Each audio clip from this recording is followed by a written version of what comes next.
Buenas noches, tardes a todos. Eh, Bienvenidos a nuestro Facebook Live de CEMPI, el equipo de CEMPI.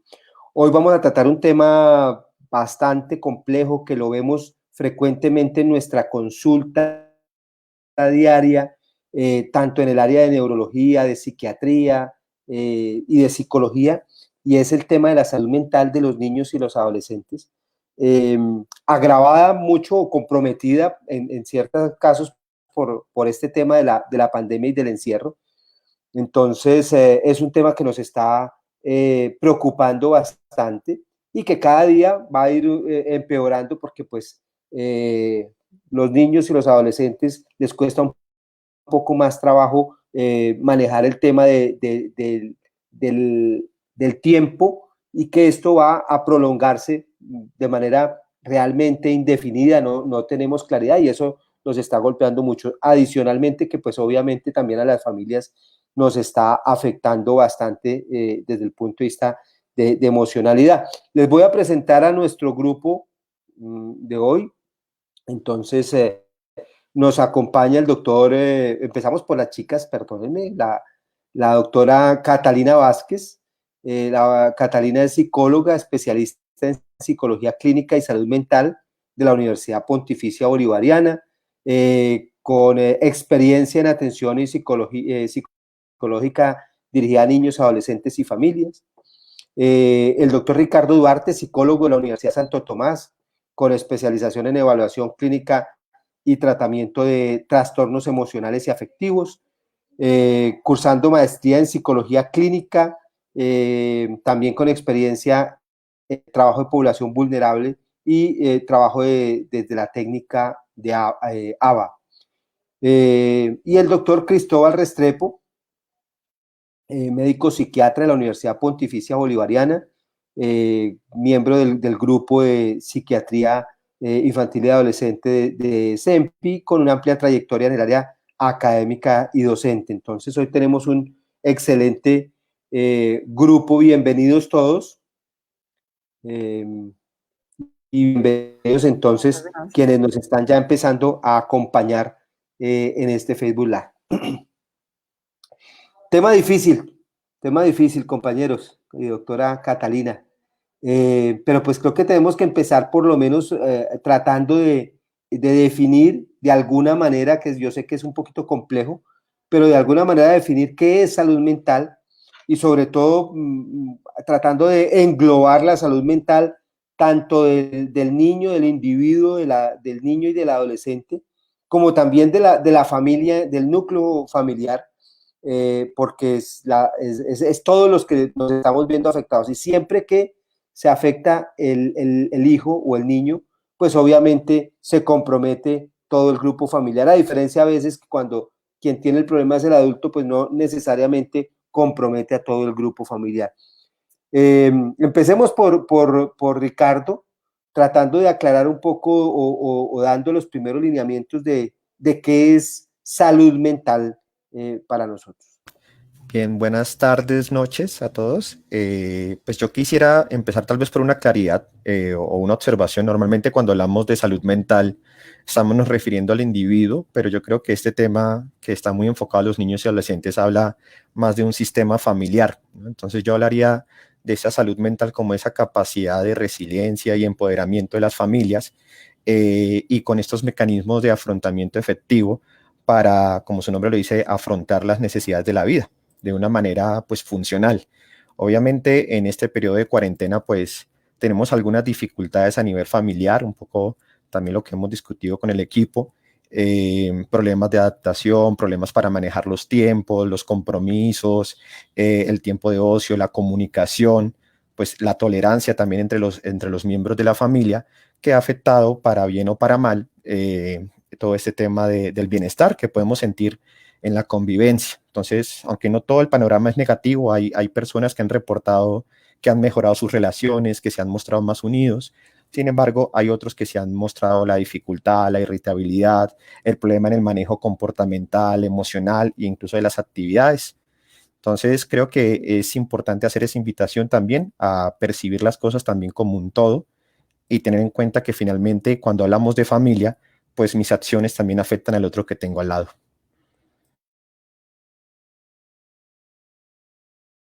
No se le escucha, doctor. Gracias. Doctora Catalina, salud mental, ¿cómo enfocamos este tema?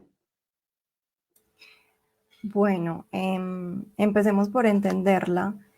La Organización Mundial de la Salud la describe como un estado de bienestar en el que la persona es consciente de sus propias capacidades, puede afrontar las diferentes adversidades y puede contribuir a la sociedad. Eso es un aspecto fundamental que menciona la Organización Mundial de la Salud, de la salud mental, y que tiene que ver también con que no solamente es ausencia de enfermedad mental, porque muchas personas pueden decir, es que yo no tengo un diagnóstico, no tengo un trastorno mental, entonces eso quiere decir que tengo salud mental. No necesariamente, ¿cierto? Eso es fundamental. Y también el hecho de que si yo no tengo salud mental, no tengo salud. ¿Sí? O sea, es parte fundamental, pero es por lo que hay veces es difícil trabajar, hay veces las personas descuidan mucho su salud mental y pienso yo que sí hay veces es difícil para las personas velar por su salud física, porque por ejemplo hay mujeres que no se hacen la mamografía, hay mujeres que no se hacen el examen de mama, hay mujeres que no se hacen la citología, o sea, sí hay veces es difícil esa parte de salud física, que hay tantos medios que se nota que hay de pronto alguna dificultad, o que si se encuentran una masita, entonces como que lo dilatan para ir a la cita, algo que se ve, algo que es tangible. Ahora la salud mental, hay veces les cuesta muchísimo a las personas también velar por su salud mental. Entonces es fundamental entender esa parte.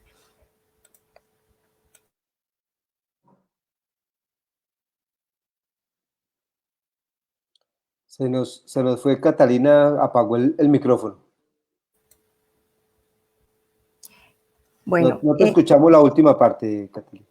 Entender que la salud mental es fundamental, no solamente la salud física, y que ambas son importantes y tienen una relación, pero además entender que no solamente tiene que ver con el individuo. Por ejemplo, anteriormente se creía, desde un modelo muy médico, que la responsabilidad solamente recaía en el individuo. O sea, que la salud mental solamente era una responsabilidad de la persona.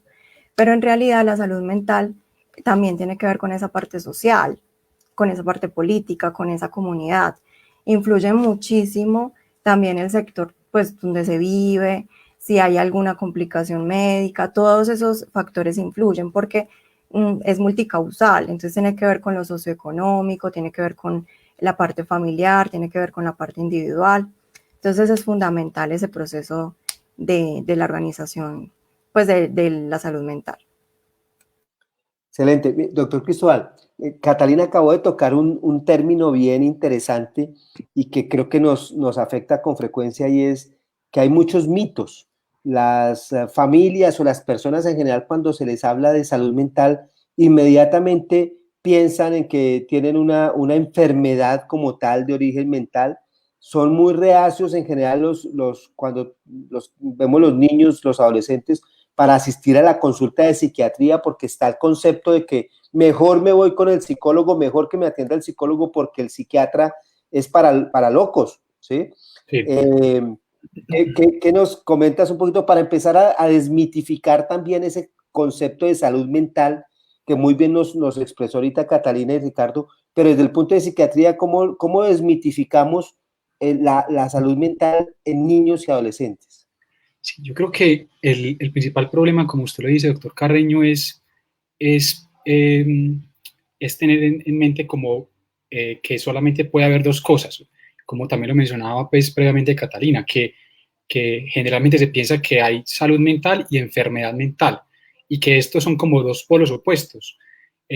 Nosotros desde la psiquiatría, si bien nuestra labor es identificar los trastornos mentales de una manera temprana, entiéndonos estos como enfermedades de la mente que ya hacen que los niños, en este caso que estamos hablando en particular, ya no puedan funcionar adecuadamente en los diferentes ámbitos, en el ámbito social, ¿cierto?, en la comunidad o en el colegio, o también en la familia, que es muchas de las consultas que nos hacen, y entonces identificamos este trastorno para tratar de recuperar la funcionalidad del niño en estos ámbitos y que pueda tener un adecuado bienestar. Entonces, esas son palabras muy grandes que de pronto no se asocian con nosotros en psiquiatría, y es de bienestar y es de calidad de vida, pero digamos que no se nos reconoce en parte la promoción que hacemos de la salud mental, y que eso ya vendría en que nosotros, como lo decía muy bien Catalina, no solamente significa uno tener salud mental el hecho de que no me hayan diagnosticado nunca en mi vida un trastorno mental, sino que es, por ejemplo, no tener salud mental, el yo no vivir con bienestar mi día a día, ¿cierto? El yo no saber reaccionar adecuadamente ante mis emociones en el día a día, ¿cierto? El yo no saber afrontar las adversidades comunes que tiene la vida, porque la vida, si bien es bonita y es bonita, como decía Héctor Lavoe, pues también sabemos que está llena de obstáculos, de tropiezos, y de afrontar esos obstáculos, eso es la salud mental. Entonces, hay muchas personas que creen tener salud mental porque no tienen un diagnóstico hecho por nosotros por psiquiatría, pero en realidad no lo tienen porque no tienen una calidad de vida. Esta calidad de vida va sujeta obviamente a un montón de cosas. Se mencionaba anteriormente como factores pues, socioeconómicos, obviamente el dinero, estas pandemias, muchas de las situaciones sociales que pasan en el día a día, a nivel familiar, también la herencia. Obviamente son demasiados factores los que influyen en la salud mental, pero si nosotros hacemos que la población se concientice de que salud mental es vivir bien todos los días, y que, como se mencionaba anteriormente, la salud de la mente y este bienestar que yo tengo, que no solamente entendamos mente como ese concepto que todos relacionamos inmediatamente como memoria, atención, aprendizaje, ¿cierto? Esto no es en realidad el concepto de salud mental, sino que es más un problema ahí como del nombre. Va también es con que haya un equilibrio no solamente de estas partes que mencioné previamente del cerebro o de funciones del cerebro, sino también de las emociones y de las conductas que tenemos todos los días. De salud mental es que yo tenga un control de mis emociones y de mis comportamientos. Muchas veces tenemos comportamientos agresivos, somos también súper hiperactivos y no tenemos un buen uso del tiempo, y entonces eso hace que no rindamos bien en el trabajo, vivimos ofuscados, llegamos cansados a la casa, no tenemos un tiempo de ocio, no disfrutamos de la vida, y eso es lo que es no tener salud mental, y es lo que tratamos nosotros de promocionar y de que todo el mundo lo entienda. Entonces, que no es solamente no tener una enfermedad, sino que es de tener bienestar y calidad de vida en mi cotidianidad, en mi día a día. Confundimos con frecuencia de pronto, tratando como de resumir un poquito esta primera parte, confundimos con frecuencia de pronto salud mental con enfermedad mental, ¿cierto? Que son dos conceptos que están intrincados, pero son diferentes. Y las enfermedades mentales, según la Organización Mundial de la Salud, será para los próximos años una de las principales causas de incapacidad a nivel mundial y de afecciones de salud a nivel mundial. A veces existe un concepto equivocado con los niños y con los adolescentes y de pronto en general, y es que si yo no tengo problemas, mi salud mental está bien, o sea, no tengo razón para estar deprimido porque no tengo problemas, etcétera.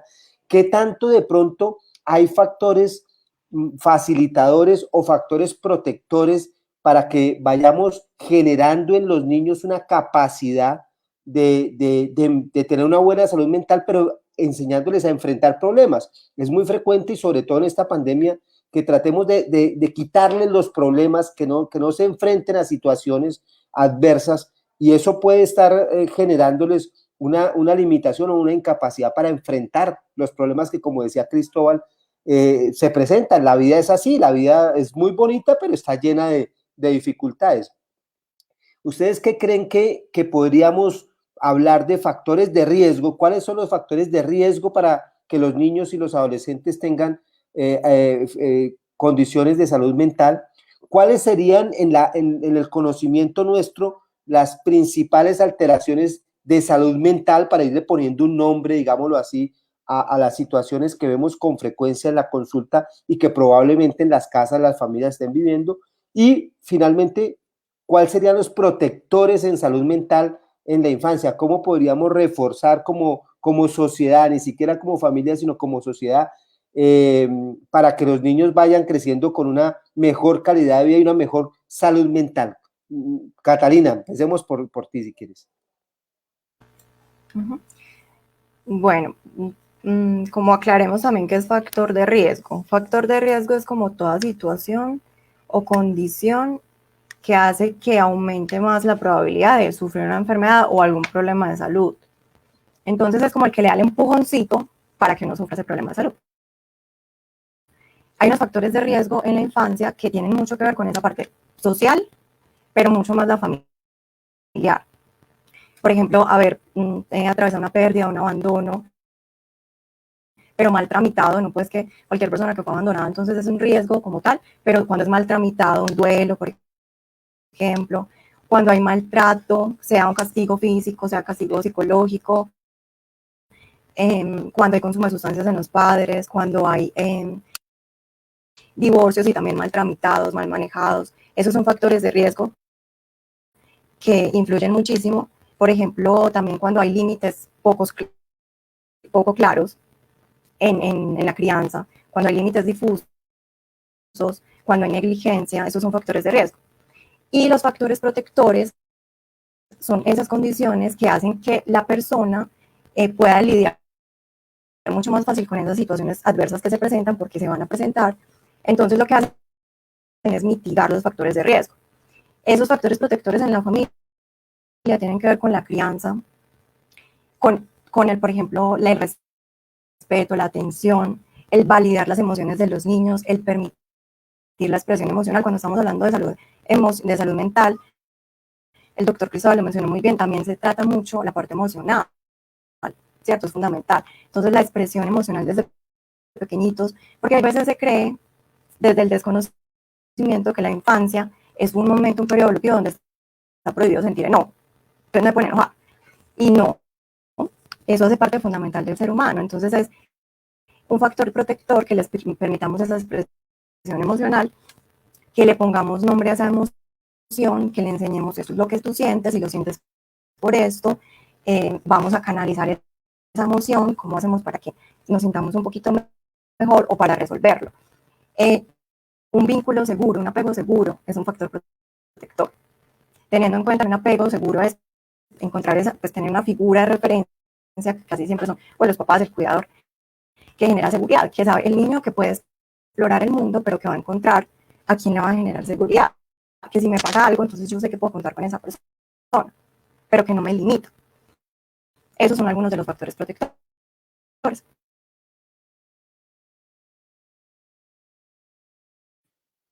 Doctor Ricardo, comentábamos antes de salir al aire casos específicos en donde los niños, sobre todo los niños pequeños, están manifestando ansiedad en casa, con lo que llamamos, por ejemplo, la tricomanía, que es arrancarse el cabello, a veces hasta comer el cabello, pero arrancándoselo por la ansiedad, y que en algunos casos, cuando reingresaron al colegio recientemente, les cambió ese comportamiento. Pero también tú nos comentabas que esos comportamientos en casa pueden ser una manera de comunicarse, y ahí las familias pueden estar influyendo mucho en facilitar ciertos comportamientos equivocados de los niños, o en no saber interpretar a veces ese tipo de comportamientos. ¿Qué nos cuentas? Sí, pues una de las cosas que debemos entender es que todo hijo naturalmente va a buscar la atención de sus padres, ¿sí? Es un mecanismo de supervivencia, es un mecanismo que los ayuda a desarrollarse, entonces siempre tenemos que entender eso, ¿no? Todo hijo tiene la necesidad de tiempo con sus padres, de comunicación con sus padres y eso. En esos momentos de cuarentena que muchos padres llegaron muy preocupados por comportamientos disruptivos del niño, comportamientos inadecuados, que no sabían cómo manejar. Yo lo que trataba de analizar por medio digamos, de los instrumentos de evaluación era que muchos de estos comportamientos se estaban volviendo funcionales para los niños, es decir, les servía para algo. Y es que de esta forma era la forma en la cual conseguían la atención de sus padres, ¿sí? Entonces, ¿qué sucedía muchas veces? Que el niño o el adolescente, cuando se estaba portando de manera adecuada, cuando estaba juicioso ahí en sus clases, cuando estaba tranquilo en su cuarto, pues sus padres estaban concentrados en otro tipo de actividades, actividades que obviamente tenían que realizar como el trabajo, los quehaceres de la casa, etcétera. Pero en algún momento, digamos que ese tanque de atención se vaciaba del niño, y entonces la única forma en la cual podía decir, escuchar su nombre producirse por la boca de su padre era cuando se portaba mal. Entonces, claro, yo estoy aquí concentrado, trabajando, mi hijo tira algo en la habitación y yo digo, hey, fulanito, ¿qué fue lo que sucedió? Y eso le brinda un mensaje inadecuado al niño, y es que la única forma en la cual mi papá o mi mamá me presta atención es esta. Una de las recomendaciones que se hacen en esos casos es tiempos de calidad, tiempos de comunicación, tiempos en los cuales yo pueda ir a reconocer que mi hijo se está portando bien. Hey, fulanito, te estás portando muy bien, eso me alegra mucho, necesitas ayuda con algo, que a veces los padres me dicen, doctor, no tengo mucho tiempo, y le digo, no les va a tomar mucho, son 5 minutos a comparación de media hora discutiendo con su hijo para que se porte bien. Entonces, realmente ahí la recomendación es cultivemos esos espacios, que además creo que esta cuarentena, que a veces ya estamos en alternancia, pero esta cuarentena también nos da una oportunidad de encontrarnos con nuestra familia, con un tiempo que a veces no tenemos disponible en la normalidad.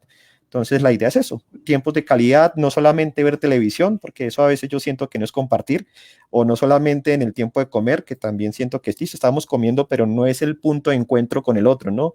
Propongamos tal vez un juego de mesa, un ejercicio de comunicación, y cómo te fue hoy, qué sientes, y digamos que eso también, acompañando un poco a lo que decía la doctora Catalina, pues representa un factor de protección, ¿no? O sea, mi hijo sabe que puede contar conmigo, mi hijo sabe que puede expresarse conmigo, y no simplemente estoy ahí para regañarlo. Perfecto, perfecto. Doctor Cristóbal, ¿qué signos de alarma podríamos tener o qué vemos con frecuencia en la consulta y qué podríamos decirle a las familias que tengan en cuenta para pensar en que el niño esté manifestando alguna afección de tipo en su salud mental? Bueno, aquí es muy importante lo que comentaban previamente de que la familia no solamente es como, no solamente y simplemente es como el primer medio con el cual el niño socializa, interactúa, ¿cierto? Comparte experiencias. Se mencionaba también previamente que espera recibir también ciertos elementos positivos, generar un vínculo, o sea, es el nicho y sabemos que es el núcleo de la sociedad, sino que también a nosotros en psiquiatría nos parece muy fundamental educar a las familias porque son los primeros en reconocer los síntomas cuando no es el colegio. Casi siempre los primeros síntomas aparecen primero en la casa, sino que en el colegio la profesora, como tiene una especie de sensor especial, ya reconoce estos signos de alarma. Hay un signo de alarma que ahorita que hemos repetido varias veces, salud mental es control de emociones, salud mental es saber distinguir, conocer mis emociones, saberlas manejar a lo largo del día y tener una buena calidad de vida. Entonces, uno de los principales signos de alarma que deben tener los padres es cuando el niño venía con una relativa estabilidad emocional, ¿cierto? Manejando bien sus emociones, algunos momentos de ira, irritabilidad que son fluctuantes en todos los seres humanos, y de un momento empieza a cambiar bruscamente de emociones, hay veces en el mismo día fluctuando de la ira, la tristeza, la euforia, pasando a la irritabilidad, agresividad, al otro día ya tranquilo, después rabia, y esto acompañado entonces de emociones muy fuertes, también de cambios comportamentales que no solía tener. Entonces el niño que nunca había sido agresivo y está ya pegándole todos los días a su hermano, como dicen las madres en consulta, empieza a levantarme la mano, doctor, cada vez que yo le estoy diciendo ya una cosa. En el colegio está, como dice uno vulgarmente, está cascando a todo el mundo, está porreando. Entonces cambios abruptos en las emociones y en los comportamientos de los niños hacen que emprendamos alarma de que esa salud mental no va bien, porque decíamos que es necesaria el control y el tener un bienestar, y ese niño está manifestando de diferentes maneras que no tiene bienestar, que la está pasando mal y que hay algo ahí en su bienestar que ya no es bienestar y que ya es malestar. Lo otro también es que a veces en el llanto nosotros le inculcamos mucho a las familias de que, hombre, pues llorar es normal, pero si tu niño la está pasando, dice que está mal de ánimo y está llorando todos los días o está llorando frecuentemente, no solamente llorar en las rabietas o en los momentos en los que se impone la autoridad y entonces el niño se niega a hacer las cosas y llora un rato ahí, algo por llamar un poco la atención, porque está un poco molesto, sino que el llanto en los niños, como en los adultos, de manera consecutiva no es normal, y debe hacernos prestar alarma, como también si se empieza a asociar algunos síntomas ya físicos, que las mamás sí, eso sí se lo pillan de una, y es que el niño, por ejemplo, dejó de comer bien y empieza a bajar peso de un momento para otro, está inapetente o está durmiendo mal, un niño que dormía completamente bien, ya con un sueño fragmentado, levantándose todos los días en la noche, yendo a la cama de los padres o no pudiendo quedarse de dormir, que llamamos dificultad para conciliar el sueño. Estos cambios en los patrones ya, como digamos, físicos del niño, nos deben hacer prender alarmas y debemos ya buscar de pronto que no haya o un trastorno mental o que este niño no esté tratando de manifestar de manera física algunos problemas emocionales que puedan ser ya graves, ¿cierto? Hay uno también que nosotros generalmente tratamos de decírselo siempre a los papás, y es que cuando un niño empieza a manifestar sin estar enfermo, pues por una gripa o cualquier otra cosa, que está cansado todo el tiempo, que siente que le pesa el cuerpo, que no tiene energía, ese niño que empieza a salirse del equipo de fútbol, del equipo de básquet, ya no toca el instrumento, ya no juega con los amiguitos de la cuadra, ya no juega con los juguetes de él, ya no juega videojuegos. O un signo que es todavía más preciso para nosotros es cuando nos dicen que el niño ya no disfruta las cosas como antes. Entonces, que lo que es aún peor, que es que el niño va a jugar fútbol y no disfruta nada, cuando un mes antes era el capitán del equipo y era el que más disfrutaba. Entonces, ¿esto qué implica para los padres? Es una invitación a que cambios abruptos en los comportamientos, conductas y emociones de los niños, cuando los conocemos de toda la vida y que hemos sobre todo que se perpetúan por un tiempo, porque los niños pueden, digamos, no querer ir al entrenamiento de fútbol en algún momento, pero cuando ya empieza a haber alteraciones muy persistentes. También, por ejemplo, nos pasa con la concentración. Un niño que era totalmente atento en las clases, en la casa súper bien, pero empieza a fallar en la atención, le hablan y pareciera que no presta cuidado, hay que repetir lo mismo, empieza a olvidar todo. Esos cambios no tenemos por qué normalizarlos porque sea un niño. Recordemos que los niños no son adultos pequeñitos, sino que hay que buscar entonces qué está pasando en el bienestar de ellos y nos debe prestar mucha atención y buscar atención en el médico general. Inicialmente, muy importante el apoyo de psicología para identificar aquí de pronto qué emociones o qué de pronto qué sistemas están fallando, y ya si ver si corresponde a un trastorno mental, pues ir a psiquiatría. Pero quiero hacer hincapié en que estos signos que acabo de mencionar no son sinónimo de una enfermedad mental, sino que son sinónimo o implican de que la salud mental del niño no está bien. Perfecto, o sea, no tienen que ser situaciones o cambios de comportamiento o conducta severos, Exacto. que es lo que de pronto estamos muy dados a interpretar, y como decíamos, la confusión entre salud mental y enfermedad mental, y nos pasa mucho a los adultos. Cuando entramos en una rutina o de pronto estamos ya aburridos con algo que hacemos, empezamos a dejar de prestarle importancia, pero no le damos la connotación a ese cambio de conducta o ese cambio de comportamiento que a la larga nos va a llevar pues, a situaciones más complicadas, a cuadros depresivos o simplemente a perderle las ganas y la gracia a lo que hacemos permanentemente. ¿En qué ha empeorado entonces la pandemia esta situación en los chicos que vemos en el día a día, doctor Ricardo? ¿Y qué hacer porque esto se va a prolongar mucho tiempo? Incluso es probable, ahorita vamos a tomar algunas preguntas que ya empezaron, pero quiero que también planteemos el tema de que es probable que no solamente se prolongue durante unos meses, porque todo el mundo está preocupado de cuántos meses, sino que sea un cambio que ya se nos va a dar y que empecemos a una rutina diferente a lo que traíamos anteriormente. ¿Qué piensas, Ricardo? Bueno, efectivamente es un cambio que nadie esperaba, que no sabemos en este momento cuánto vamos a durar. Uno esperaba que hasta diciembre, que unos 6 meses, dicen que la vacuna para el 2021, que no sirve para el 2022. Entonces estamos ahí como en la incertidumbre, y realmente esa incertidumbre también genera malestar, también afecta nuestra salud mental. Con respecto a cómo manejarlo, pues casi que pues depende de cada caso, obviamente depende de cada recurso que tenga cada familia. Hay unas recomendaciones generales, entre esas un poco la que mencionábamos, establecer tiempos de calidad en familia, que no simplemente sea un encierro en familia, pero a la vez solo, ¿sí? Es decir, todos en la casa, pero cada quien en su cuarto, quién sabrá qué está sintiendo, quién sabrá qué está pensando. Entonces también ese espacio en el cual, hey, ven, hablamos, cómo estás llevando toda esta situación, cómo le estás pasando, no importa la edad, sí, es que puede ser un niño de 6 años, puede ser un adolescente de 17 años, igual son seres humanos que están sintiendo, que están pensando, tal vez los más pequeños sí necesiten un poco más de este acompañamiento que la doctora Catalina hablaba, para que aprendan a nombrar las emociones, para que aprendan a reconocer sus pensamientos. Ahí pues el equipo, pues digamos las redes de apoyo que se están estableciendo actualmente de forma virtual también pueden orientar, nosotros también podríamos orientar, cada uno de los profesionales de la salud mental, establecer también rutinas claras, ¿sí? Hay papás que incluso me han dicho que muchas de sus dificultades van derivadas a que las rutinas se han flexibilizado mucho para los niños, ¿sí? Entonces, ¿qué pasa? Que el niño estaba acostumbrado a un colegio de 7 a 3 de la tarde, de 7 de la mañana a 3 de la tarde, pero ahora como estamos en cuarentena, el niño se despierta a las 11 de la mañana, juega videojuegos hasta las 3 de la tarde y cuando va a hacer tareas, pues eso genera malestar en la familia, porque el niño pues ya está cansado, no quiere hacerlo, eso genera frustración en los padres, se irritan mucho y eso finalmente termina afectando todo el equilibrio que puede llegar a tener la familia.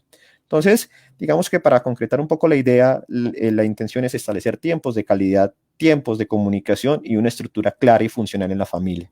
¿Listo? Evaluando, obviamente, y eso es algo que se tiene que preguntar toda la familia, le invito siempre a mis pacientes, tienen que pensar y responderse si esto está funcionando o no.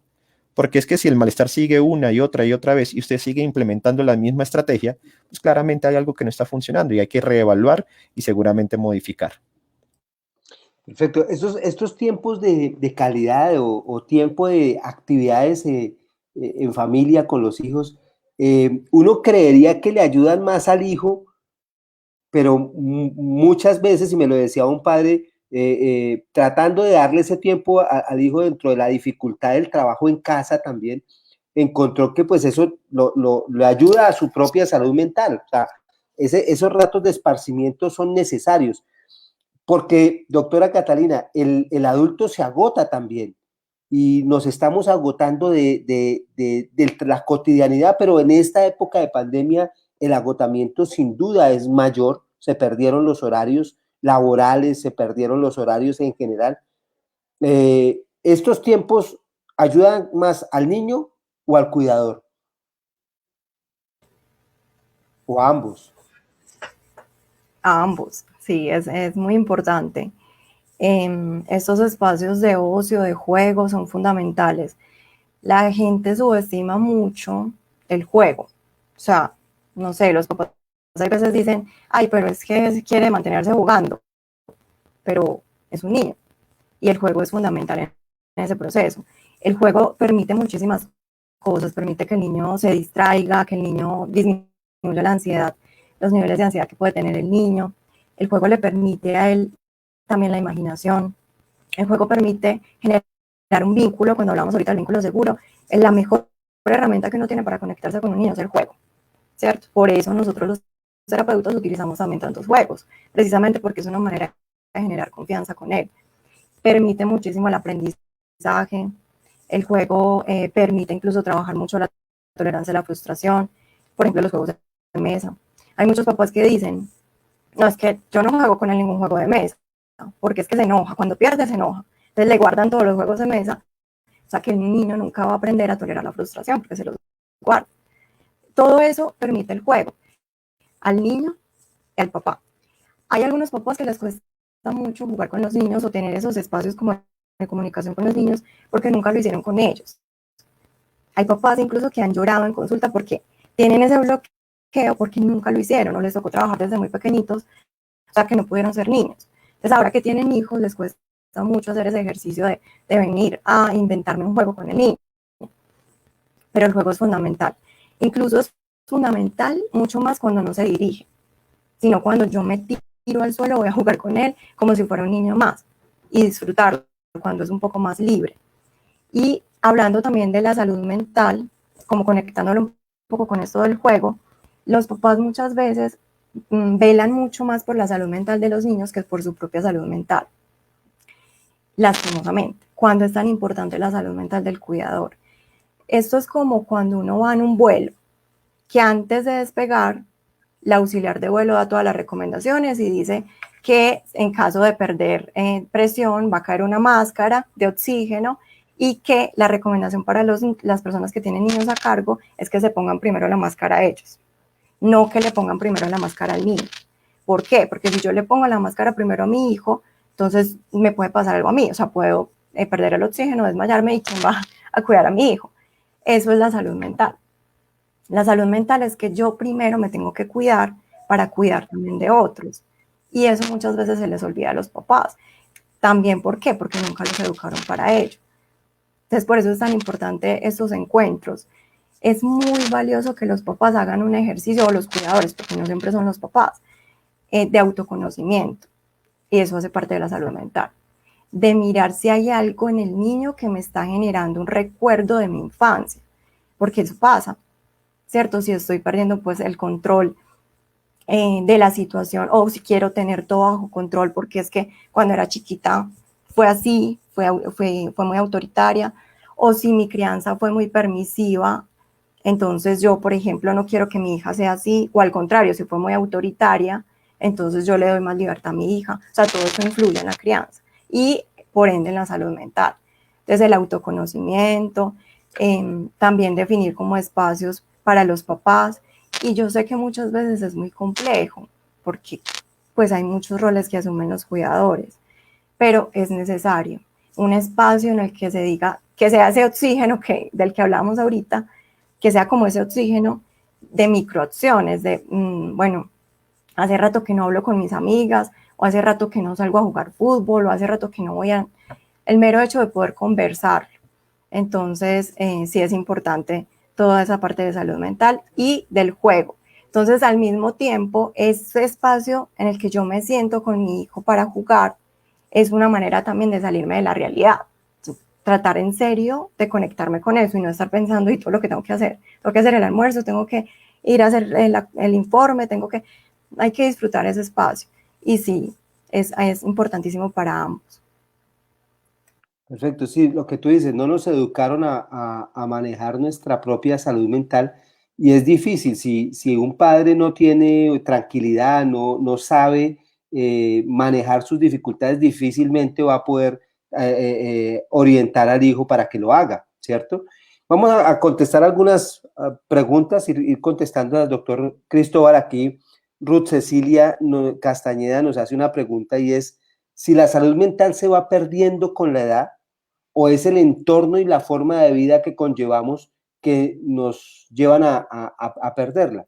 Importante porque si es con la edad, entonces pues podríamos decirle que al niño que ya está con dificultades, que va a ser un adulto con dificultades. Pero ¿qué piensas? ¿Qué hay ahí? La pregunta es muy buena y es muy frecuente. Y pues voy a explicarla bien, pero de antemano digo que no, ¿cierto? La edad no es proporcional o va en desproporción con la salud mental. Lo que estamos hablando ahorita, la salud mental debe promocionarse, protegerse y velar por ella desde la infancia más temprana hasta el hecho de muerte, pero encontramos gente con muchos años que ha pasado por catástrofes en nuestra sociedad, por violencia, y que uno lo ve y tiene una perfecta salud mental, la gente que vive tranquila, que ha sabido afrontar enteramente esos tiempos duros, que la ha pasado mal, pero que los ha sobrepasado y que ha sabido mantener un equilibrio. Entonces, digamos que la idea que estamos tratando de promocionar es que en cualquier edad encontremos salud mental, encontremos ese bienestar, ese dominio de nosotros mismos y la capacidad de disfrutar y de vivir bien. ¿Qué es lo que sí tiende a pasar? Estoy de acuerdo con Ruth Cecilia cuando hace la pregunta, y es que si es verdad, como comentaban ahorita previamente, que a medida que va pasando los años, pareciera es que nos importa menos nuestra salud mental, y en el caso de los padres hay veces que es que se preocupan por la salud mental solamente de sus hijos y olvidan la de ellos, o que se pierde el sentido de bienestar o de capacidad de disfrute en la vida. ¿A qué me refiero? Pues hombre, por las metas que lamentablemente nos ponen en nuestra sociedad, como hablamos ahorita, se promueve la salud desde el cuerpo, por ejemplo. Entonces ve uno es gente que se ha pasado años yendo al gimnasio, haciendo un montón de rutinas, velando por su salud, comiendo saludable, sabe todas las maneras de prevenir el infarto del cerebro, del corazón, va a la ciclorruta, come fruta, pero olvidó completamente la salud mental a medida que fueron pasando los años, porque se enfocó fue en la parte física. Eso es un escenario que es muy común. ¿Cuál es el otro? Que es que las personas piensan, por ejemplo, en esta sociedad también que el bienestar no solamente está en el cuerpo, sino que está, por ejemplo, en el dinero o en el éxito. Entonces nos dedicamos, por ejemplo, a luchar toda la vida por un puesto, por tener cierta cantidad de plata, por cambiarnos a otro lugar, por estar siempre como buscando más y más en lo material y perdemos ese sentido de bienestar que engloba la salud mental. Entonces no es que, digamos, los años hacen que en el cerebro pasen cosas y uno vaya como perdiendo, como si ocurre con la salud física, que sabemos que se va deteriorando, se van muriendo células del cuerpo y órganos que van fallando con el pasar de la vida. Con la salud mental sí somos capaces de cultivarla desde pequeños, no tiene por qué disminuir, e inclusive en muchas personas, y que yo sé que todos los que me escuchan han conocido, han inclusive como cultivado una salud mental a lo largo de los años, y son estas abuelitas y abuelitos sabios que se sientan y nos dan consejos y nos dicen que tengamos paciencia y que todo va a tener el resultado de su debido tiempo, y que uno dice, hombre, esta persona cómo ha llegado a esta serenidad y a este equilibrio, porque ha logrado cultivar la salud mental. Entonces, sí es verdad que con el pasar de los años tendemos a olvidarla, tenemos a dejarla a un lado de pronto y nos enfocamos en otras cosas, pero no implica que con el crecer y con el envejecer esta se vaya deteriorando automáticamente, sino que somos nosotros los que nos dedicamos a olvidarla, y por eso es que abrimos estos espacios para que los padres, y como se decía ahorita, para poder cuidar bien, también se cuiden de ustedes mismos. Para terminar, en mi consulta me pasa mucho que la mamá llega y me dice, doctor, todos esos síntomas que usted está preguntando, todos esos síntomas de depresión y de ansiedad que usted dice tengo, ¿será que yo debo consultar? Y yo, pues claro, mamá, tú tienes que es una red muy completa, que tienes el apoyo, consulta por favor a médico general, dile que tienes estos síntomas. Entonces también es como la invitación a lo que los padres también examinen su propia salud mental, y van a ver que de pronto hay cosas que mejorar, y que lo bacano de esto es que inmediatamente mejoren ustedes en la salud mental, sus hijos por reflejo también van a tener tendencia a mejorar.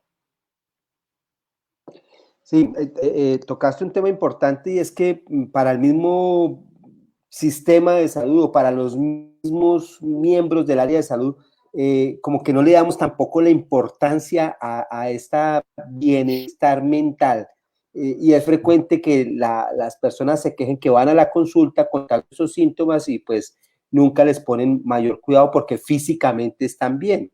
Entonces ahí esa es una complicación un poquito importante. Aquí nos hacen una pregunta y la voy a mezclar con algo, con el tema de la pandemia, y es que no estábamos preparados, nadie estaba preparado para un cambio tan radical como el que nos sometió esta época de pandemia de virus.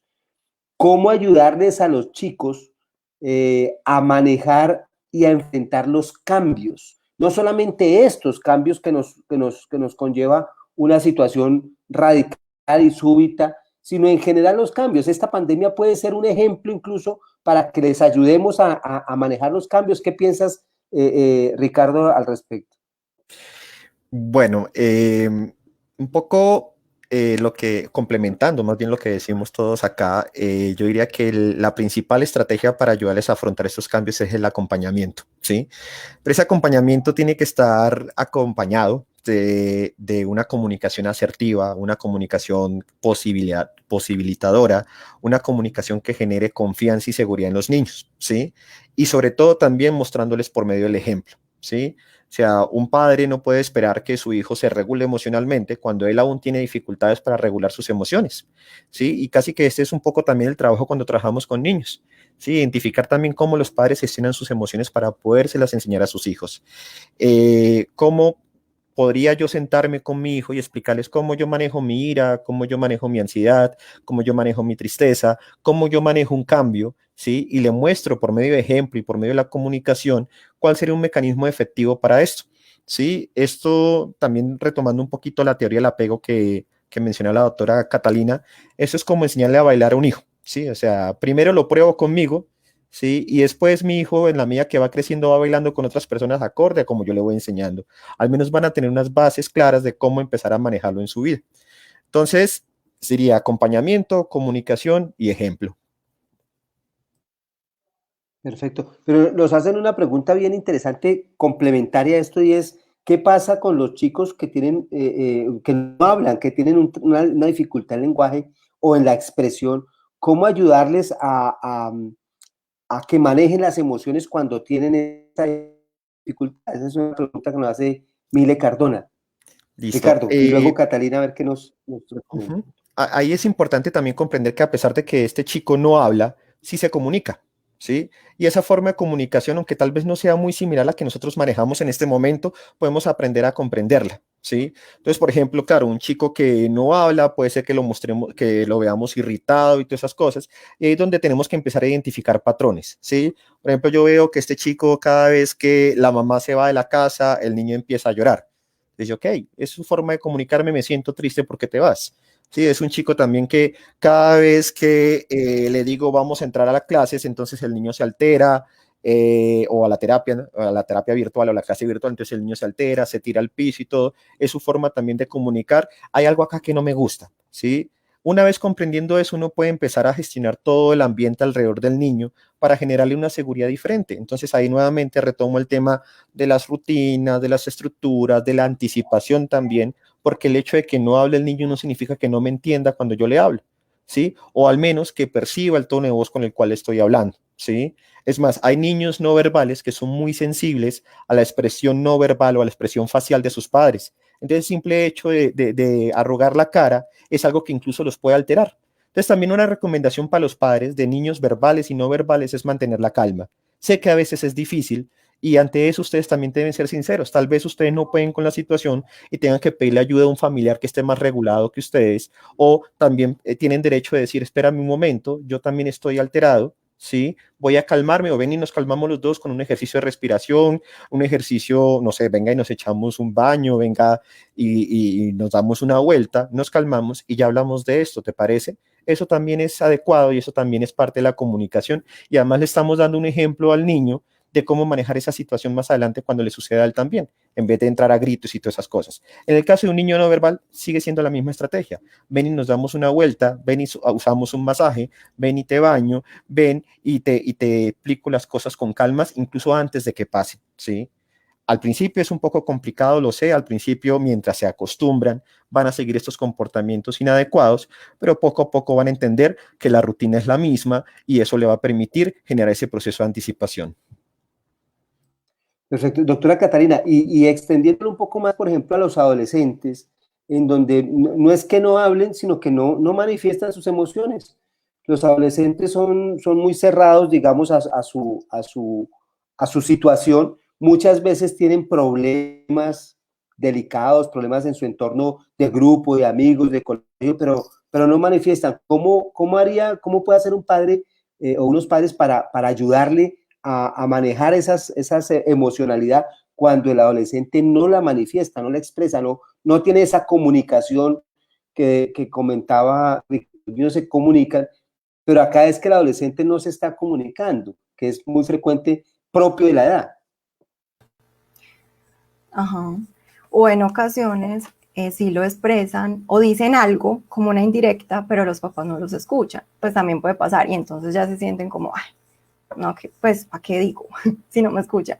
Entonces también hay que evaluar todo eso y entender que en la adolescencia hay cambios. O sea, uno todo el tiempo está cambiando, pero en la preadolescencia y adolescencia es muchísimo más evidente. Y ellos ni siquiera saben qué les está pasando. Y muchas veces sienten que son los únicos que están pasando por eso. O sea, ellos juran y rejuran que son los únicos que se sienten así. Y no.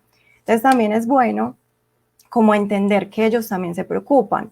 Hay veces cuando uno crece, uno cree que las únicas preocupaciones son relacionadas a las deudas, al trabajo, y se le olvida que es que uno fue un niño, un adolescente, y en ese momento preocupaban cosas que en ese momento pueden ser mínimas, y que uno dice, yo, pero ¿por qué me preocupa por eso? Pero en ese momento era importante. Y esas preocupaciones tienen mucho que ver con lo que ahorita decía, doctor, que pues los amigos o no sentirse perteneciente a un grupo o el divorcio de los papás, o sea, son emociones que aparecen que tienen preocupaciones, pero que muchas veces no las saben expresar, ¿sí? O que las descargan con los papás. También porque son con las personas con las que pasan mayor parte del tiempo o con las que tienen más confianza. Entonces no lo pueden decir directamente al amigo que lo está tratando mal, pero sí viene y se descarga con los papás. Entonces que hay que saber identificar y conocer muy bien a su hijo.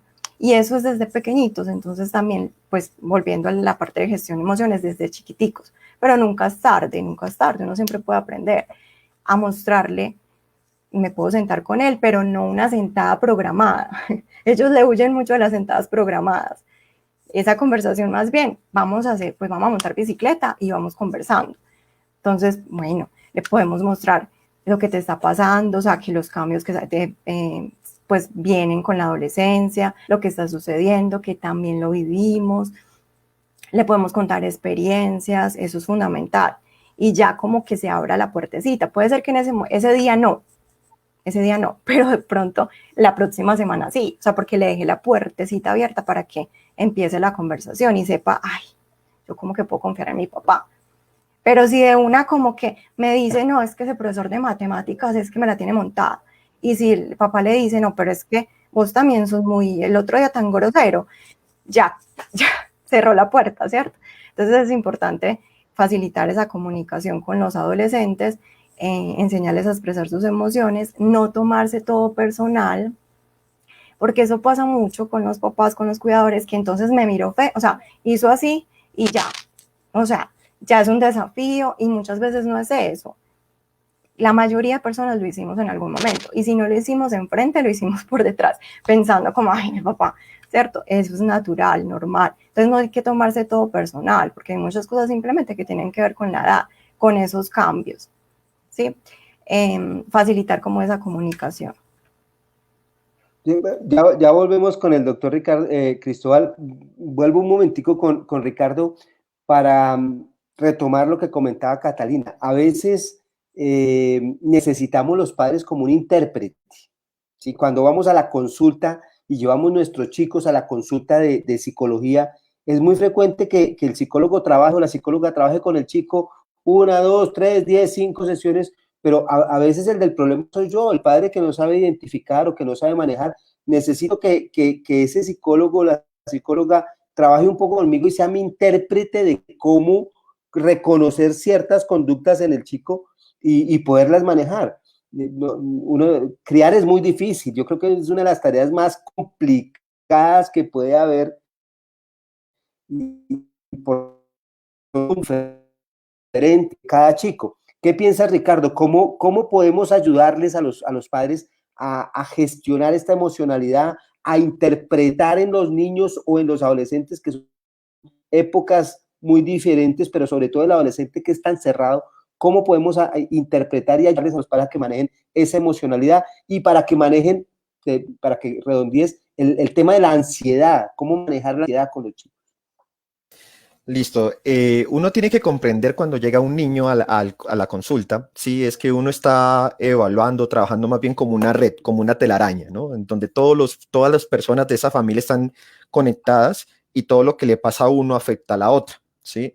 Entonces, realmente el trabajo con niños implica casi que generar puentes con todos esos cuidadores, ¿sí? Entonces, si yo sé que el niño vive, por ejemplo, con el papá y con la mamá, listo, entonces yo trabajo con papá y mamá, pero resulta que la abuelita también lo cuida. Entonces, ¿qué pasa ahí? Yo casi que por ley le digo, abuelita, usted también tiene que estar en el proceso terapéutico, porque es que resulta que todo lo que usted siente, todo lo que usted piensa y la forma en la cual usted se dirige al niño, pues afecta no solamente al niño, sino voy a poner un caso pesimista. Entonces, la abuelita llega a decirle, ¿por qué lo está haciendo así de mal? Hágalo bien, que no sé qué más. Hace que el niño se altere, ¿sí? El niño se altera y quien se lo aguanta son los papás, ¿sí? Entonces los papás se alteran, ¿sí? Aparte del papá no está de acuerdo con lo que dice la mamá, entonces ellos también se alteran como pareja y eso se vuelve un caos tenaz. Entonces, efectivamente, una de las primeras cosas que yo recomiendo es evaluar cómo está funcionando la familia. Porque sí, podemos hablar de un niño rebelde, pero de una familia que viene con dificultades en la comunicación entre ellos. ¿Sí? Entonces, ¿qué pasa? Que la forma, este comportamiento rebelde del niño, que a veces dicen los papás, doctor, no me lo aguanto, es simplemente una reacción a cómo la familia está funcionando. Entonces eso es algo que hay que evaluar y es algo que en consulta uno tiene que también tener mucho cuidado, porque entonces yo no me puedo ir, en el caso de que llegue el motivo de consulta es el niño, yo tampoco me puedo desviar mucho. Entonces uno ahí lo que hace es rescatar los valores o esos elementos importantes para la familia. ¿Por qué están acá? ¿Qué es lo que quieren? Quiero que mi hijo se comporte bien. Ah, bueno, venga y nos sentamos porque eso implica algunos compromisos y algunos incluso sacrificios. ¿Sí? Eso implica que para que el niño se porte bien, cuando el niño le esté gritando, no es que usted le vaya a gritar de vuelta. ¿Sí? Significa que, como decía la doctora Catalina, no te lo tomes personal, comprendas que es el niño el que tiene la dificultad y si es el niño el que tiene la dificultad necesita tu ayuda, no tu juicio, no que le grites más, no que le des las famosas pelas, sí, no, al contrario, necesitas que tú te calmes y le muestres que las cosas van a estar bien, que le brindes esa sensación de seguridad. Y ahí como anécdota también, y que les repito mucho a los pacientes, a los papás realmente, porque los papás a veces dicen, doctor, es que usted no sabe cómo difícil es. Y yo le digo, miren, a mí en el consultorio me han pellizcado, mordido, vomitado, escupido, orinado, pegado, insultado, gritado, mordido. Y yo sigo acá, ¿sí? Porque nuevamente comprendo que el de la dificultad es el niño en este caso, ¿sí? Y comprendiendo eso me permito también darme la oportunidad de comprenderlo, de entenderlo y de orientarlo. Y finalmente, eso va a generarle mayor bienestar al niño, mayor salud mental, que es el tema de hoy, y en el bienestar del niño ustedes van a encontrar también el de ustedes. Y algunos padres me dicen, uy, sí, él ya está más calmado y yo también veo que estoy más calmado, más tranquilo, puedo concentrarme más en las cosas que debo concentrar y todo empieza a funcionar bien. Lo importante es eso, verlo como una red y que yo no puedo trabajar el niño aislado ni a los padres aislados. No, tengo que darle igual de importancia porque todos son parte del mismo sistema familiar. Perfecto. Doctor Cristóbal, teniendo claridad que es diferente la depresión en los niños que en los adultos, tanto manifestaciones como causas, Ana María Álvarez nos hace una pregunta que creo que es bien importante, sobre todo enfocándonos en nuestros chicos. Si en algún momento de la vida sufrimos una depresión severa, ¿significa que a largo plazo no se me va a quitar? ¿Qué piensas enfocándonos principalmente en la depresión en niños y en adolescentes? Exacto. Entonces, hay que partir de la base de que la depresión, como el trastorno afectivo bipolar o la esquizofrenia, por ejemplo, y los trastornos de ansiedad, que nosotros llamamos como los trastornos mentales pues, graves en el sentido en que pues, generan una funcionalidad muy marcada, pero también son crónicos, o sea que tienden a persistir en el tiempo. Sin embargo, que se ha comprobado que aquí como los colores de pelo y los tipos de piel y los tipos de gustos, etcétera, la depresión se comporta en cada persona de una manera diferente. ¿A qué me refiero? Que hay gente que, por ejemplo, tiene un episodio depresivo leve por allá en la adolescencia, cuando era niño, y no vuelve a tener un episodio depresivo grave. De pronto a veces se aburre o algo, pero no requiere de tratamiento ni siquiera por parte ni de psicología ni de psiquiatría. Tiene una vida que pareciera completamente normal, aunque sí tuvo sus bajones. Lo que sí puede uno determinar es la pregunta tan bien hecha que hace la mamá, es si hubo una depresión ya severa, que es grave, hay mayor probabilidad de que esta se repita después, pero no implica de que las otras tengan que ser iguales de grave y que vaya a haber una discapacidad como, bueno, a mí me dio una depresión grave ya a los 6, 7 años, significa que yo ya estoy como con una carga encima por la que voy a sufrir el resto de mi vida. Entonces, en palabras más, palabras menos, ¿qué implica esto? No sabemos en realidad cómo se va a comportar a largo plazo exactamente esa depresión y si se va a repetir 5 o 10 veces o se va a repetir solo una. Pero si es grave, lo que nosotros hacemos es que por lo menos sabemos que tiene que haber por parte de psicología un tratamiento continuo, estamos hablando por ahí por lo menos un año, y por parte de psiquiatría también un tratamiento continuo, o sea, no es una persona que uno como que la trata un día y ya vamos a ver cómo sigue, y tratamos de hacerle un seguimiento. Y lo que sí está demostrado es que si interviene rápidamente psicología e interviene rápidamente psiquiatría, se van a disminuir el número de crisis y la frecuencia y la gravedad como esta se presenta en el tiempo. He ahí la importancia del tratamiento. Yo le digo mucho a los pacientes, usted ve aquí avisos de casas farmacéuticas, usted cree que yo quiero tratarle a su niño esta enfermedad que es la depresión, que muchas de las personas, creo que en Colombia hacen una encuesta, por ahí el 95% piensa que la depresión no es una enfermedad, cuando es una enfermedad genética y que tiene alteraciones en el cuerpo muy importantes, yo les digo, ¿usted por qué cree que yo le voy a mandar medicamentos? Porque estamos ante una enfermedad y la idea es disminuir que haya muchas crisis después, que sean graves y que se altere la funcionalidad. Entonces, por eso es que damos el tratamiento. Entonces, la respuesta sería es dar tratamiento de manera oportuna en la infancia, sobre todo, va a prevenir de que ese chico o esa chica en la adolescencia y en la adultez tenga mayor discapacidad, tenga problemas laborales, familiares y sociales. Si lo tratamos colonizando y lo más probable es que haya una estabilidad, sí hay un buen tratamiento por parte de nosotros y en la casa hay un buen apoyo.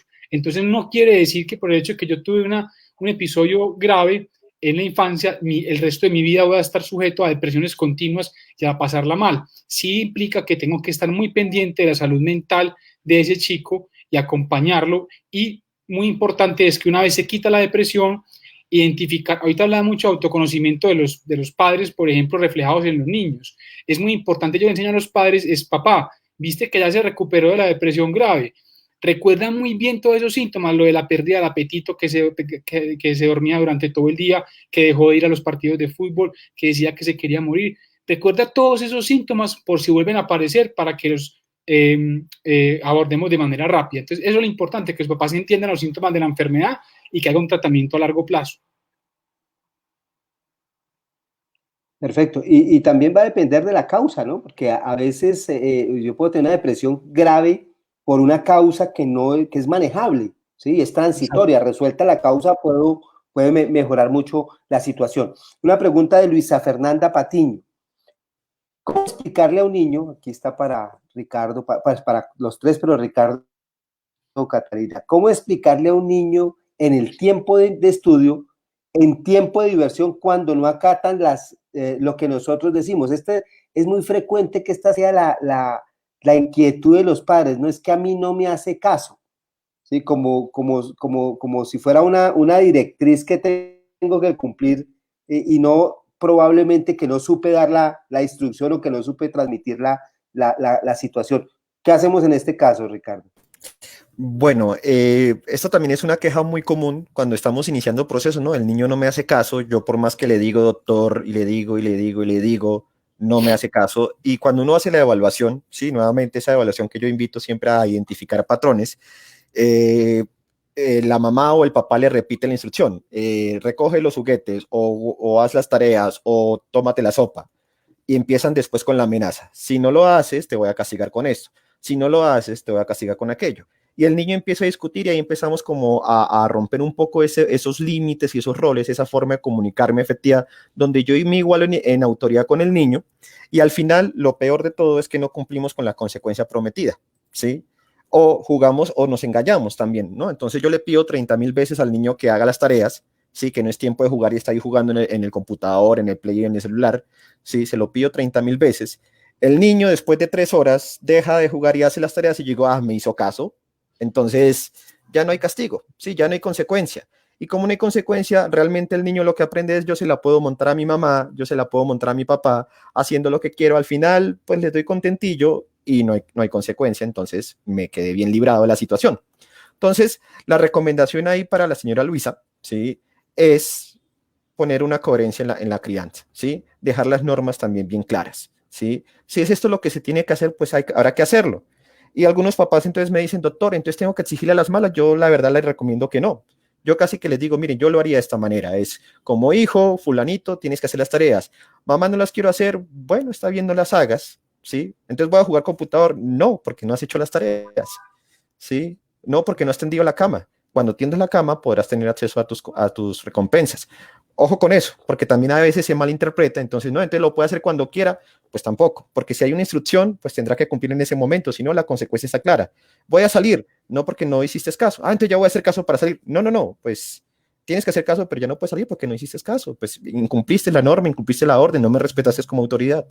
Sí, con este mismo tono con el que estoy hablando, que a veces es muy difícil, porque si yo me altero, pues solo puedo esperar que el niño se altere, ¿sí? No, entonces si no va a salir, entonces ¿para qué lo hago? Listo, no lo hagas, pero significa que mañana tampoco saldrás, y así seguirá la cosa, tú decides. ¿Listo? Entonces, básicamente, y a veces, coherencia. ¿Sí, doctor? perfecto. Y a veces, Catalina, manejamos un doble lenguaje, ¿no? O sea, pretende que el niño nos haga caso cuando necesitamos, le decimos no puedes utilizar pantallas, no puedes utilizar celular, pero cuando estamos en una reunión y necesitamos que el niño se calle, le paso el celular para que lo haga. O sea, manejamos una doble información dependiendo de la necesidad del adulto y la situación. Esto a veces puede inconscientemente lo que pasa, que el niño va creciendo y entonces es el adulto que si ve el policía en el semáforo en rojo no se pasa, pero si no hay policía se pasa. Entonces, tenemos una doble manejo de la información. ¿Cómo como padres podemos ser un poco más coherentes? Lo que dice Ricardo, pero más coherentes. ¿Será que de pronto anticipando reglas y normas, informándole más al chico, explicando más las condiciones, las situaciones, puede mejorar la comunicación? Porque somos muy dados a dar las reglas sin explicarla y sin justificarla. Y así pues es difícil que el chico aprenda. Sí, claro, eso es incoherencia, ambivalencia en la práctica de crianza. Y como yo les digo muchas veces a los papás, digamos que acá nos entregan un juego de mesa y no sabemos jugarlo y nadie nos explica. Eso genera frustración. Nos entregan el juego de mesa, nos toca, lo único que podemos hacer es inventarnos las reglas nosotros. Y eso hay veces hacen los niños. Si no están claras las reglas, pues a ellos les toca inventárselas, crearlas, y muchas veces pasa eso. Esas rutinas, esas reglas, esas normas, hay que establecerlas con anticipación y con ellos. Una buena parte, no todo se negocia, pero sí es bueno sentarnos con los niños y establecer, bueno, a ver, qué es lo que tenemos que hacer en el día y que si se hace con un niño, se hace con el hermanito, así esté más chiquitito. Se le pone dibujos para que también haya equilibrio, porque muchas veces los niños no hacen caso porque, ay, entonces al hermanito no le exigen. Entonces es bueno hacerlo con los niños, nos sentamos, hacemos la rutina. ¿Qué piensas que es importante agregarle a la rutina? ¿Te parece mejor primero esto y después esto? No todo se negocia, pero hay algunas cosas que sí se pueden flexibilizar. Pero si está la rutina, se sugiere mucho utilizar rutinas visuales con los niños. Si está la rutina, no queda como decoración, que muchas veces pasa, o sea, está pegada, pero no, nadie la mira. Entonces hay que seguirla, hay que recordársela. Bueno, ya tendiste la cama súper bien. ¿Qué sigue? Mira la rutina a ver qué sigue. Y eso de súper bien es muy importante, porque muchas veces lo que también decía el doctor Ricardo, estamos más enfocados en lo negativo, como si tuviéramos un radar para ver lo negativo, pero no vemos lo positivo. Y si tendió la cama, pero de pronto por allá prendió el televisor, entonces nos enfocamos en prendió el televisor, pero no le dije nada porque tendió la cama. Entonces, de alguna manera, se va reforzando esa conducta, se va a repetir eternamente, porque esa es la manera en que obtiene la atención. Y pues lo que también mencionaba el doctor Carreño, la anticipación, porque entonces hay veces sucede con lo del celular, entonces no puede ver el celular, no lo puede coger, pero nunca se lo dijimos, nunca le dijimos como en qué momento, o qué horarios, o de un momento a otro llegamos, cuando leen por ahí, ay, hay que regular el tiempo de la televisión, lo leen por ahí y llegan de un momento a otro ya solamente una hora, solamente 2 horas y no se les dice con tiempo. Y obviamente eso que va a generar frustración. Entonces es fundamental. Perfecto. Doctor Cristóbal, el concepto de que siempre que vamos a donde el psiquiatra entonces nos formula una medicación, ¿sí? Porque tenemos una condición mental, hay que explicar a los padres que a veces es necesario medicar, pero no siempre es necesario medicar, ¿sí? Y lo otro es, a veces o con frecuencia, muchas de las medicaciones que utilizamos en la consulta de neurología o de psiquiatría no necesariamente van dirigidas al problema que el padre quiere que se resuelva. Voy a poner un ejemplo. Es que mi hijo vive irritable y entonces es agresivo. Vamos a mirar y lo que tiene es un trastorno de sueño.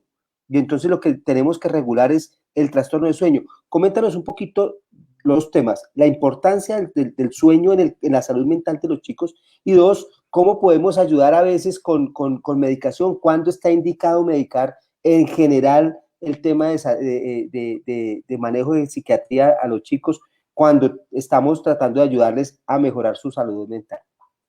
Sí, esto es muy importante, doctor. El estigma y los tabús tan grandes pues, que están alrededor de la psiquiatría y particularmente en psiquiatría infantil yo que he tenido la oportunidad de trabajar en los diferentes grupos poblacionales, es donde menos medicamentos utilizamos. Generalmente, inicialmente, lo que hacemos es muy acompañados con psicología, con terapias de lenguaje ocupacional, abordamos la parte de la familia, vemos reportes del colegio, pedimos algunas pruebas psicológicas y ya mandamos una medicación cuando tenemos un diagnóstico muy claro y que estamos 100% seguros de que los pacientes lo necesitan. Hay estudios que hablan y son concordantes con los estudios nacionales de que aproximadamente entre un 15 y un 30% de los niños en algún momento de la vida tienen algún trastorno mental, que era lo que pasaba, lo que les explicaba ahorita, que hay niños, como también en adultos, en los que no es tan notorio o nunca consultan y siguen adelante a lo largo de la vida. Cuando nosotros, les comentaba yo lo que le decía a las mamás respecto a la depresión, que mandaba un antidepresivo, pues porque es una enfermedad y ese es el tratamiento que por la gravedad de la enfermedad se necesita junto a psicología. Cuando nosotros mandamos un medicamento es porque estamos 100% seguros, uno del diagnóstico y otro de que este medicamento lo que va a hacer es ayudar a mejorar la funcionalidad y la calidad de vida, lo que hablamos que es el concepto de salud mental. Sin embargo, lo que anota el doctor Carreño, los padres, es muy común que tengan unas expectativas que son muy ambivalentes, ¿no? Se mueven como, es muy dicotómico y muy como, sí, estoy a favor de medicamentos, déselo para que se le cuadre todo, para que ya no deje de molestar, para que deje esa insultadera a la hermana, para que quite todos los hábitos de grosería, o lo otro que dice, no, yo no doy medicamento por nada, pero entonces uno lo que tiene que hacer es mostrar que es un punto intermedio, que el medicamento va a mejorar y por eso siempre explicamos a los papás que estamos buscando mejorar con el medicamento y que el medicamento no va a mejorar. Afortunadamente en CEMPI tenemos, por ejemplo, bueno, ahora porque estamos en pandemia, pero cuando volvamos a abrir, tenemos unas charlas que están dedicadas a los padres para formarlos en pautas de crianza, porque nosotros a veces identificamos que el principal problema que hay con el chico no es un problema de dar medicamentos o otra cosa, sino que son de lo que se ha hablado previamente, normas firmes y de saber recompensar, saber castigar, porque los padres, nadie los educó para esto, es que nosotros les decimos en las charlas que ellos no tienen la culpa de ello. Entonces, primer punto, hay que dar en algunos casos medicamentos, estos, los que utilizamos nosotros, siempre lo digo a los papás, no emboban, no entontan, no son adictivos, no generan ninguna dependencia del cuerpo, que es como el principal problema que tienen. Muchos de ellos, la mayoría los desmontamos después una vez pasa la enfermedad, depende también de la gravedad de la misma y del seguimiento, y los mandamos a unos síntomas específicos, entonces les explicamos mucho, como decía el doctor, que hay algunas cosas que no va a cambiar. Si el niño le está contestando feo a la mamá, por más medicamento que yo le mande, eso no va a cambiar. Y hablando de una parte muy importante que mencionaba el doctor, que es el sueño, yo no sé por qué, y no sé si sea mi percepción, en realidad no he hablado con otros colegas, pero los papás creen que los niños no sufren de insomnio. Inclusive cuando le dicen a uno que tienen problemas para dormir, no lo dicen nunca casi en el interrogatorio inicial, sino que es porque uno es muy minucioso y lo pregunta. Piensen que no duermen porque de pronto está jugando mucho con la pantalla, pero uno le pregunta a la mamá y el niño hay veces juega con la pantalla es porque no se puede dormir sino hasta las 4 de la mañana.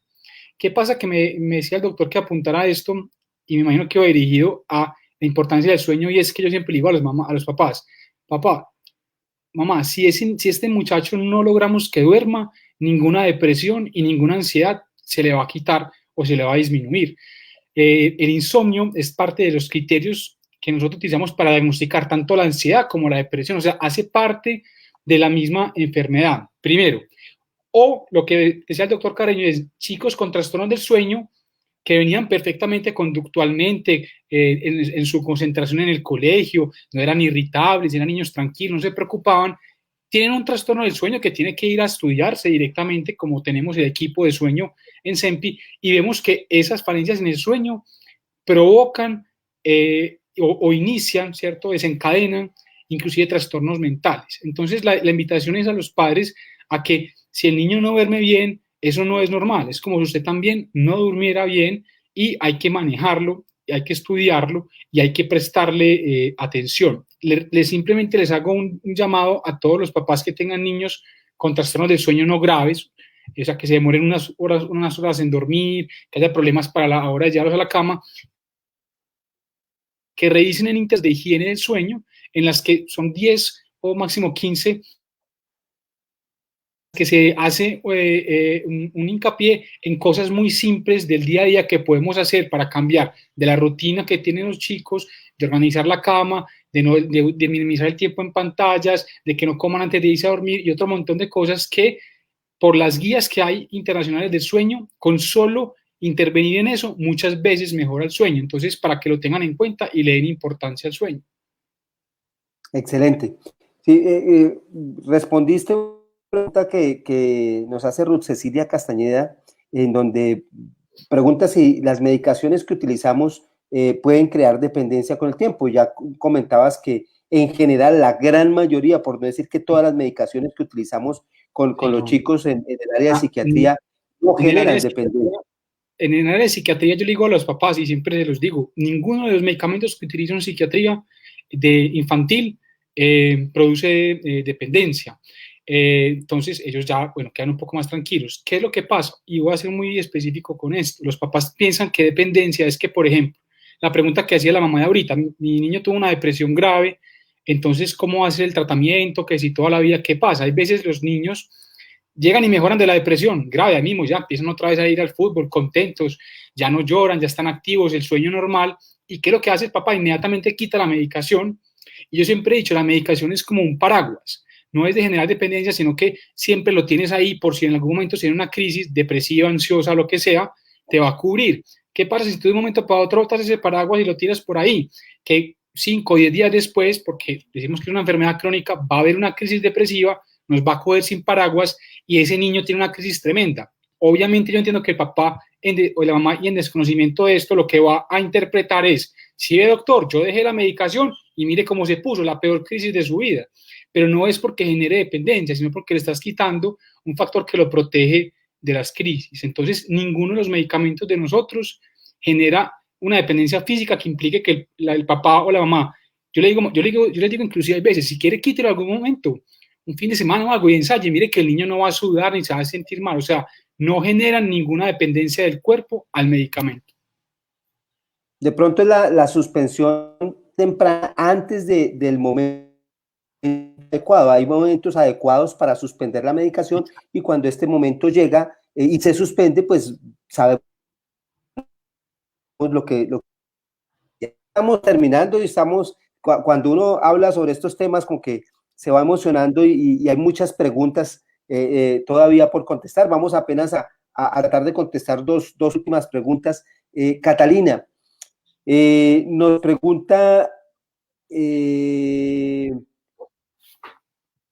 Lenis Londoño, ¿cómo ayudar al niño a manejar la ansiedad? ¿Cómo ayudarlo con la ansiedad? ¿Qué nos dices? Bueno, primero, entender qué es la ansiedad. Pues porque a veces los papás mencionan ansiedad y es aumento de apetito, pero la ansiedad es muy general, ¿cierto?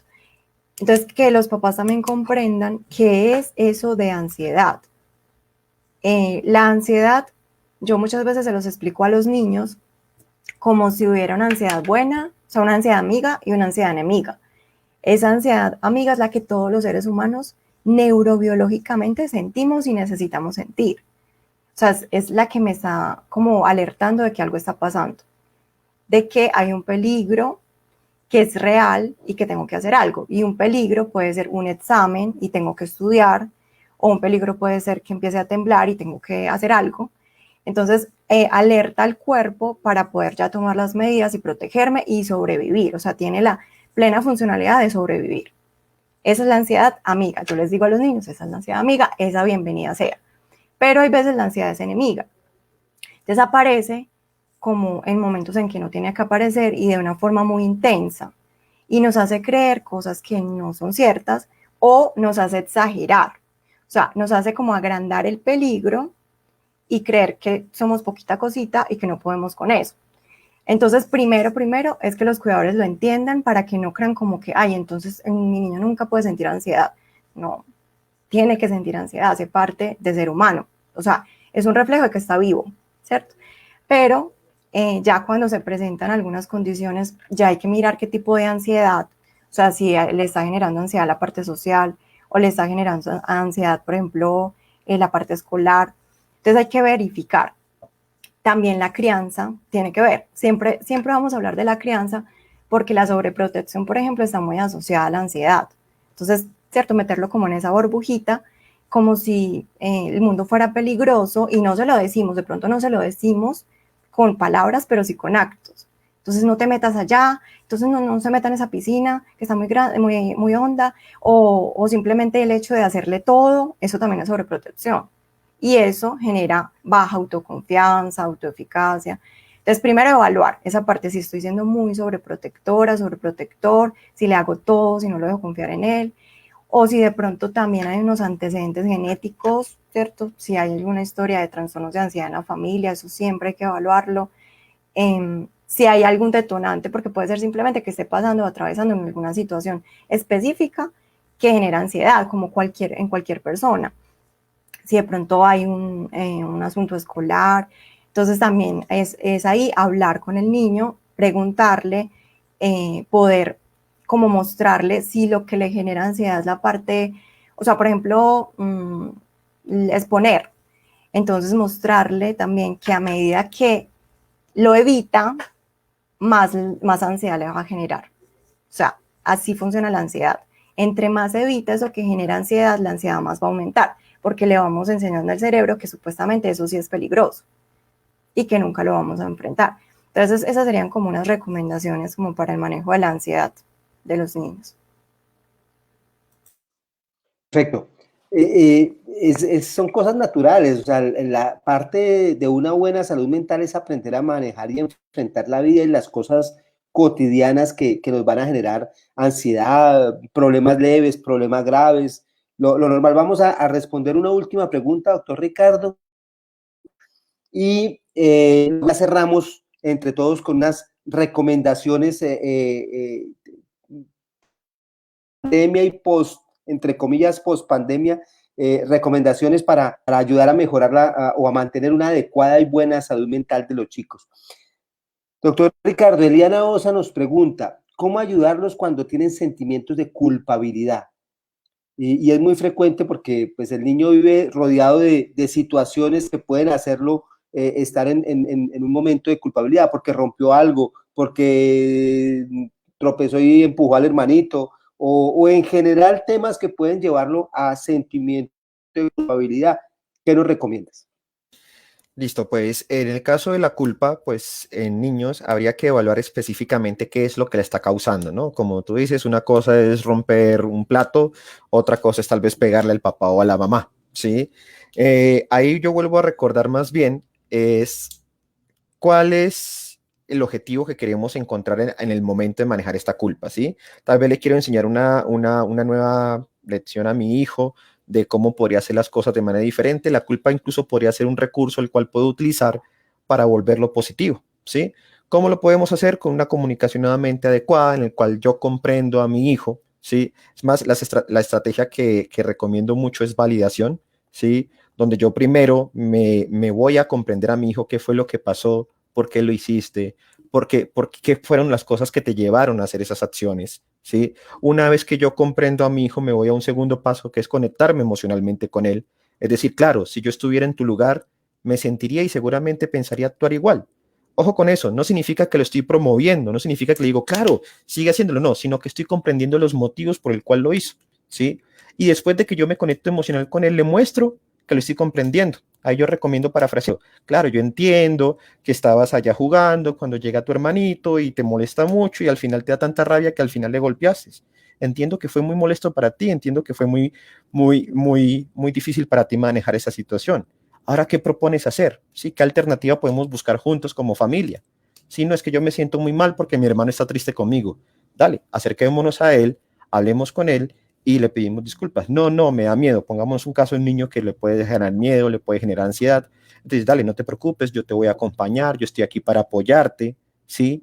Yo te voy a acompañar a que aprendas a manejar esa emoción de una forma en cual no te haga daño a ti y no le haga daño a otros, ¿listo? Entonces, mucho del ejercicio es validar lo que está sucediendo ahí. Validar significa comprender y poderle ayudar a buscar una solución. Puede ser que el niño no sepa qué hacer y entonces yo como adulto, con mi experiencia, con mi ejemplo, con todo este proceso de acompañamiento de manejo emocional, le ayudo a identificar cuál es la emoción, le ayudo a identificar cuál fue el problema y le ayudo a identificar cuál podría ser la solución.